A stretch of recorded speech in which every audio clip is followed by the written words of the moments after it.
네, 안녕하세요. 부동산을 잘 알고 싶은 남자 김동산입니다.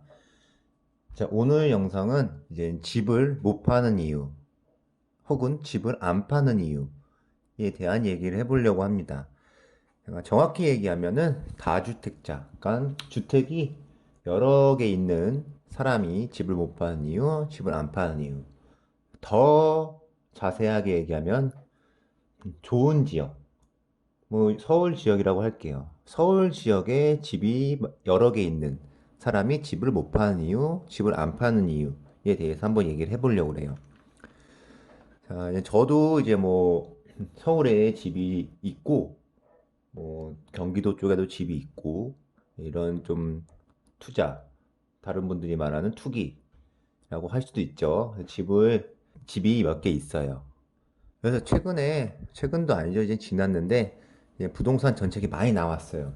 많이 나와서 뭐 여러 가지 문제, 그러니까 소위 말하는 다주택자들을 압박하는, 더 이상 뭐 여러 갭 투자나 이런 부동산에 돈을 해서 시세 차익을 만들게 하지 못하는 여러 정책들이 나왔어요. 자, 그래서 결국 집을 많이 내놓게 하기 위해 내놓고 다른 사람들이 실거주하는 사람들 위주로, 그분들을 위주로 위한 정책이 많이 나왔는데, 그래서 저도 이젠 어떤 집들을 조금 어찌됐든 정부에서 이렇게 강력하게 나오니까 한번 생각을 해봐야 될 것 같아서, 특히 뭐 서울에 있는 집도 팔 생각도 해보고 어떤 다른 지역에 있는 집도 팔 생각을 해봤어요. 그래서 이런 정책이 나왔을 때 어떤 다주택자 분들이 생각하는 것들이 좀 있을 것 같더라고요. 그래서 어떻게 보면은 딱 한 가지는, 자, 집을 이제 정리를 한다고 하려고 하는 생각을 좀 했을 거예요, 모두들. 집을 좀 정리하고 좋은 거 하나만 가지고 있자. 소위 말하는 똘똘한 한 채인데, 자, 이거 같은 경우는 이미 똘똘한 한 채를 갖고 있는 상황에 다른 지역의 집이 또 있는 거죠. 서울도 강남이 아닌 다른 지역의 집이 있고, 뭐 경기도나 지방의 집이 있다. 그러면 이 경기도나 지방권 집을 다 정리를 하고 서울의 중심에 있는 하나는 갖고 있자. 그래서 뭐 국회의원들도 그런 분들 지금 많죠. 나머지는 다 정리했지만 서울에 완전 좋은 지역에는 집은 살려 있어요. 그러니까 1주택이 되는 거죠. 1주택이 되면 이제 뭐라고 말을 안 하니까 실거주 하는 것도 이런 생각을 가지신 분도 있어요. 하지만 이제 뭐 부동산, 뭐 아파트를 투자하시는 분들은, 자, 진짜 돈이 현금이 엄청 많이 있지 않으면 실거주 하면서 한 좋은 지역에는 없고 거의 갭 투자, 전세를 끼고 많이 샀을 거예요. 그래서 뭐 이런 분들은 이 똘똘한 한 채가 없죠.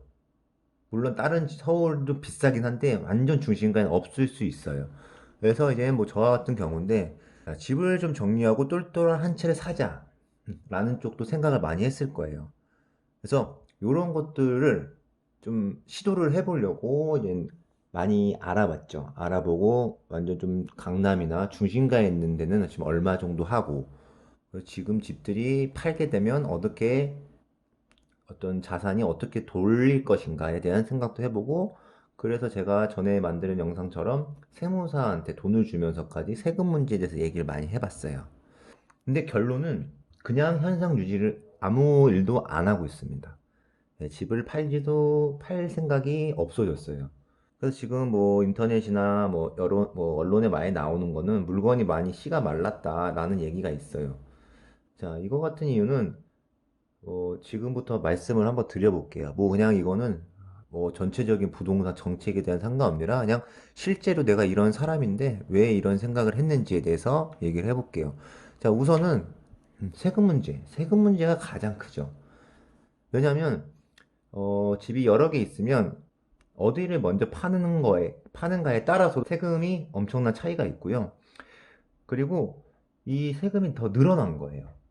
물론 원래도 시세 차익인 만큼 양도세라는 게 있는데 어떤 뭐 중과세도 있고 이런 좀 어려운 얘기가 있더라고요. 그래서 세금이 너무 많이 낸다. 근데 뭐 법만큼 세금을 많이 내도 괜찮다 생각해서 세금 문제 상담을 해봤어요. 근데 이 다음 거에 대해서 다음번의 이유로 집을 팔 생각이 없어졌습니다. 그 이유가 뭐냐면, 자, 판돈으로 다른 집을 살 수 없다는 거예요. 그러니까 제가 만약에 서울에 집이 한 3개가 있으면 3개를 다 팔아버리고 어떤 중심가에 집을 살려고 그래요. 근데 이게 녹록지가 않다는 거예요. 그러니까 그 집도 다 이미 다 다른 데도 올랐기 때문에 내가 이거 팔아서 그냥 예전 같은 경우는 세금을 내고 팔아서 또 대출을 받고 살 수는 있어요. 아니면 내가 실거주로 들어가든가. 근데 시세 차익이 많이 나도 세금을 다 내고 이 남은 돈으로 내가 뭔가 살려고 했을 때 이 비슷한 레벨의 지역에서도 집을 못 사더라고요. 그죠? 왜냐면 집값이 또 올랐기 때문에. 그래서 이게 가장 컸어요. 그래서 이거를 안 팔고 그냥 갖고만 있어도 계속 내가 이미 예전에 투자를 한 거여서 이미 많이 가격이 올라 있는 상태예요. 근데 내가 이렇게 뭐 팔아서 손해를 보면 손해는 아닌데 이렇게 많은 세금을 내면서 내가 팔아야 되나? 라는 생각도 들더라고요, 솔직하게.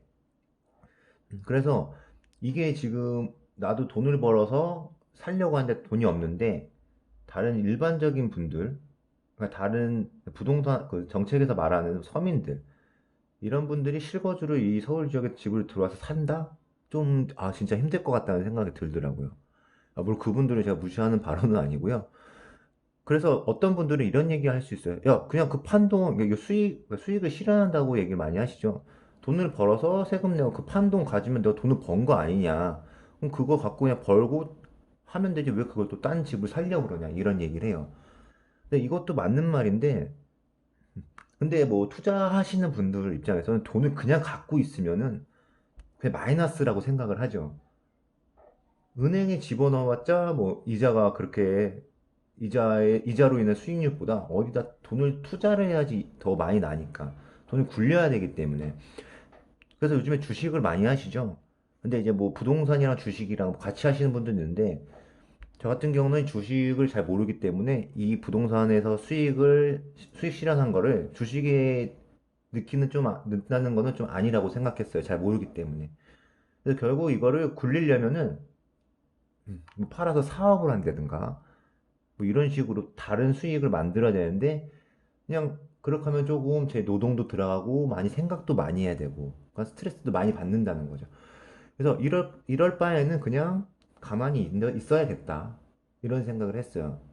뭐 부동산 가격이 떨어진다 한들 세금을 그만큼 많이 내고 뭐 억씩 많이 내고 이렇게 하는 것보다는 낫다고 생각을 해서 이런 생각을 했죠.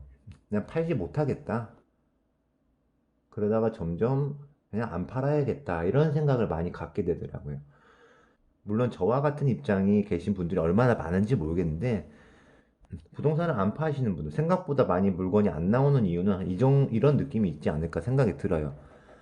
그러니까 이 세금이라는 게 진짜 크더라고요. 그래서 이제 좀 세금에 대해서 압박이 있으신 분들은 좀 팔게 되는 경우도 있죠. 근데 이제 세금을 내고 팔아서 살려고 할 때, 이 집을 살 때는 뭐 취득세도 내야 되고 또 세금을 내야 돼요, 뭔가. 그것도 올랐어요. 그러니까 이게 팔 엄두가 안 나고 뭔가 또 새로운 걸 할 그게 없는 거예요. 그래서 지금은 거의 정책인 것 같아요. 그래서 지금은 이제 뭐 주식 이런 것도 많이 관심을 갖게 됐죠. 저도 뭐 많은 관심은 아닌데 많이 찾아보고 있고 사업적으로 물론 지금 뭐 시대가 뭐 시기가 코로나 이런 게 있는데 그래도 사업을 뭔가 굴리려면 사업을 하는 건 맞다고 생각해요. 그래서 뭐 이 시기에 또 대응을 해서 사업을 잘 해야 될 것 같은데 이 부동산만 가지고 계신 분들은 이런 생각을 많이 하고 계신 것 같아요.